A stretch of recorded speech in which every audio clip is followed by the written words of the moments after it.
दुनिया में दूसरे नंबर पे जो चीज आती है शिर्क के बाद मेरे आका फरमाते हैं माँ बाप के साथ नाफरमानी करना, बदसलूकी करना, यह भी गुनाह कबीरा है।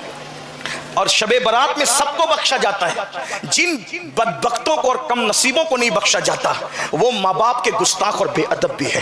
और आज इतना बड़ा मजमा है, सब शबे बरात के इंतजार में है। शबे बरात आएगी मैं सलातुत तस्बीह पढ़ूंगा, शबे बरात आएगी मैं इतने पारे की तिलावत करूंगा, शबे बरात आएगी मैं ये इबादत करूंगा, ये इबादत करूंगा। आपके पास पूरा चार्ट होता है, मैं बिल्कुल उस चार्ट से मुत्तफिक हूँ, मेरा कोई इख्तिलाफ नहीं। मैं तो अहले सुन्नत का एक गिरा पड़ा इंसान हूँ, मुझसे बुरा अहले सुन्नत में कोई है नहीं, आखिरी नंबर का आदमी हूं। मैं अहले सुन्नत के उलमा से कब इख्तिलाफ कर सकता हूं? वो पूरे चार्ट से मैं मुत्तफिक हूं, कई इख्तिलाफ नहीं। सलातुत तस्बीह बेहतरीन, नमाज फातिमा बेहतरीन, फुला तस्बीह बेहतरीन, लेकिन ये सब नफिल है। नफिल इससे बढ़ के भी करोगे तो कुछ मिलना नहीं है। कब तक? जब तक माँ बाप को राजी ना कर लो। शबे बरात में पहला काम अपने माँ बाप को खुश करो, अपने माँ बाप को राजी करो। मेरे आका सल्लल्लाहु अलैहि वसल्लम के दीवानों, आप माँ बाप को नाराज करके खुदा को राजी करने चले, आप बाप का दिल दुखा के खुदा को राजी करने चले। कितने वो जवान है जिन्होंने अपने माँ बाप की फिक्र की, कितने वो जवान है जिन्होंने अपने माँ बाप का ख्याल किया। मेरे आका सल्लल्लाहु अलैहि वसल्लम के दीवानों, क्या मैं ये आप कहने में हक बात जानिब नहीं,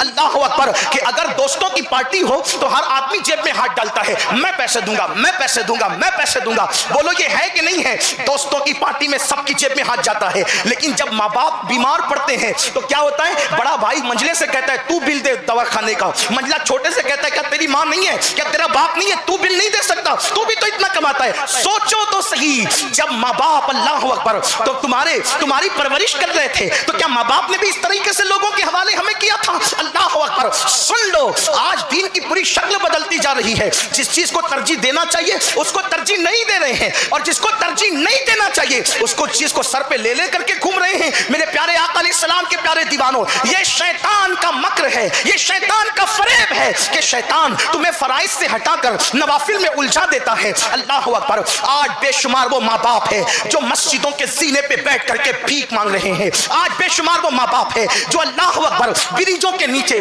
पुलों के नीचे, बड़े शहरों के अंदर जिंदगी गुजारने पे मजबूर हो चुके हैं। माँ बाप की इज्जत कौन कर रहा है? माँ बाप के साथ उसने सलूक कौन कर रहा है? आज मैं अपने जवानों को बताऊं, अल्लाह अकबर, सादात पर जान छिड़कने वालों, उलमा पर जान छिड़कने वालों, पीरों पे जान छिड़कने वालों, अभी इतने सारे सादात आपको नजर आ रहे हैं, सब इनके हाथ चूमने के लिए ऐसे दौड़ेंगे जैसे शहद की मक्खियां छत्ते की तरफ दौड़ती है। बड़े बड़े पीराने निजाम आ जाए, एक हाथ का बोसा देने के लिए आप धक्के भी खाते हैं, धक्के भी देते हैं। मुझे कोई इख्तिलाफ नहीं, मेरा अकीदा यह है, बिल्कुल है कि हाथों को चूमना बड़े बड़े मुजरिमों की निजात का जरिया बन गया। एक बहुत बड़े बादशाह के मरने के बाद किसी ने कहा, अरे तूने तो फला फला को कत्ल किया, तेरे साथ क्या हुआ? उसने कहा मैंने इमाम हसन बसरी के हाथ चूमे, उसी के सदके अल्लाह ने मेरी मगफिरत फरमा दी। मैं हाथ चूमने का मुखालिफ नहीं, क्योंकि अबू दाऊद शरीफ की हदीस मेरी निगाहों में है। अल्हम्दुलिल्लाह, हमने अपने बड़ों की सोहबत में बैठकर कुछ सीखा भी है। अल्लाह अकबर। ऐसे नींद से उठकर आपको दर्स देने नहीं आए हैं, हमने अपने बुजुर्गों की खिदमत की है, जूतियां सीधी की है,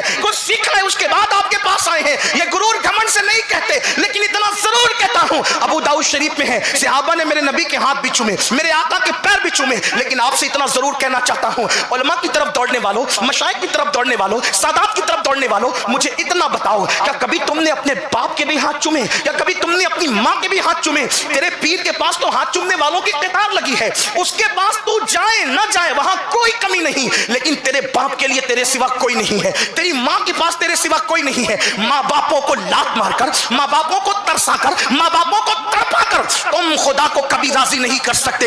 इसलिए मेरी कौम के जवानों, अगर चाहते हो कि शबे बरात में अल्लाह तुम्हारी बेहिसाब मगफिरत करे, तो पहले अपनी माँ के कदमों को पकड़ो, पहले अपने बाप के कदमों को पकड़ो, और सुन लो, दुआओं के चक्कर में कभी इसका दर, कभी उसका दर, कभी उसका दर, किसी की दुआ में गारंटी नहीं है।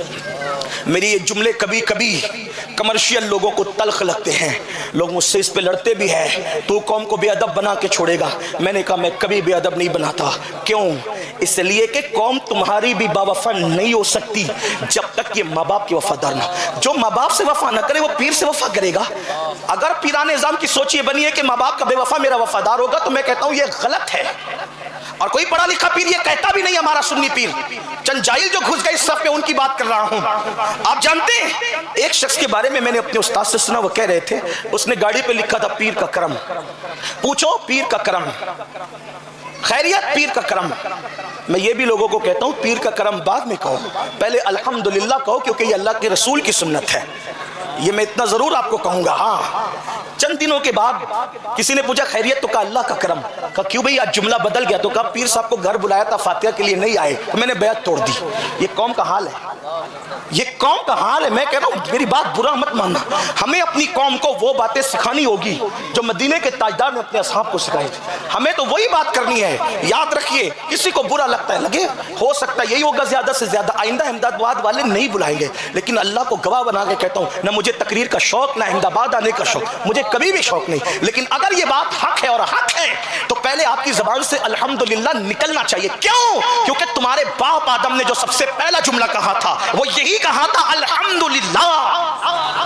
याद रखना, पहले अल्हम्दुलिल्लाह, फिर पीर का करम, फिर किसी बुजुर्ग का करम। क्यों? इसलिए कि सबका करम खुदा के करम का मोहताज है। हाँ, इतना याद रखना। तो अर्ज ये कर रहा था, माँ बाप का गद्दार कभी पीर का वफादार नहीं हो सकता, कभी दोस्त का वफादार नहीं हो सकता। मेरे उस्ताद ने मुझे नसीहत की थी, बेटे कभी माँ बाप के गुस्ताख और गद्दार से दोस्ती मत करना। मैंने कहा क्यों? कहा जो माँ बाप का वफादार ना वो तेरा क्या वफादार हो सकता है। अहले वफा की पहचान माँ बाप से है। और आप देख लें, जाने वफा, शाने वफा, काने वफा जिसे हम कहते हैं, मुस्तफ़ा जाने रहमत, उनको देखे माँ बाप के यहाँ कैसी बात है, किस अकीदत का इजहार है।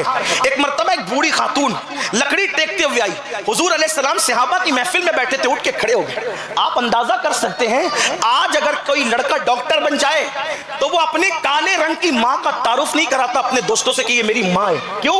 कहा कि इसके कपड़े तो फटे हुए हैं, इसका रंग तो काला है, मेरे दोस्त मेरा मजाक उड़ाएंगे, मेरा मजाक उड़ाएंगे कि इसकी माँ का रंग काला है, इसकी माँ के कपड़े फटे हुए हैं, तो लोग तारुफ नहीं कराते, हालांकि वो है माँ।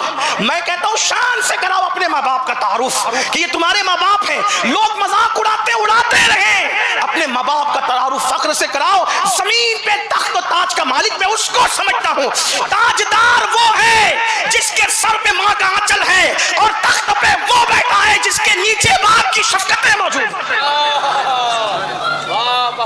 ताजदार तरसते हैं माँ के आंचल को। अगर खुदा ने तुम्हारे सर पे माँ का आंचल रखा है तो तुम ताजदार हो, ताजदार। इसीलिए किसी शायर ने कहा था, बाप की शफ़क़त और माँ का आंचल, हम भी कभी तख्त ताज वाले थे।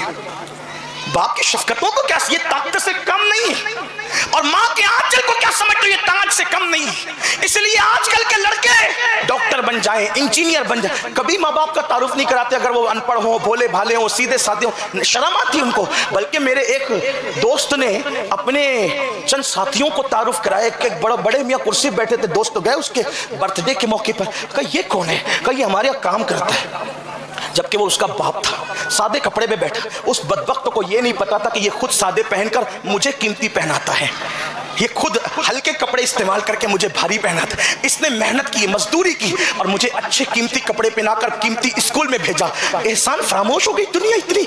और सोचो तो सही, ऐसे लोगों को तरक्की मिलेगी जो माँ बाप को काम वाले के हवाले से तारुफ कराए। लेकिन आओ, मेरे आका मुस्तफ़ा जाने रहमत सहाबा की महफिल में बैठे हैं, और एक बूढ़ी औरत लकड़ी टेकते हुए आई। मैं ये भी आपको बता दूं, उस बूढ़ी औरत का रंग भी सांवला था। वो बहुत खूबसूरत नहीं थी बज़ाहिर देखने में, बज़ाहिर कह रहा हूं, सांवला रंग था, बूढ़ी थी, लकड़ी टेकते हुए आई। उम्र ज्यादा होने की वजह से चेहरे पे झुर्रियां पड़ी हुई थी। हुजूर उठ के खड़े हो गए, हुजूर उसके लिए उठ के खड़े हो गए, और अपनी वो चादर जिसको मुज़म्मिल और मुद्दस्सिर वाली चादर कहते हैं, हुजूर ने वो बिछाई, और बिछा करके उस खातून को पहले उस पर बिठाया। फिर उसके बाद आका उसके पास बैठे। सहाबा को रश्क आया, अल्लाह अकबर, जिसके तलवे अर्श चूम कर मेराज पाता है वो रसूल जिसके लिए अपनी चादर बिछाए, ये औरत है कौन? और उससे इतना प्यार करें कि पहले उसको बिठाए फिर खुद बैठे। जब वो जाने लगी उठकर, तो पूछा सहाबा ने, ये खुशबख्त खातून कौन है आका? तो मेरे आका ने फरमाया, ये मेरी दूध पिलाने वाली माँ हलीमा सादिया है। अल्लाह अकबर।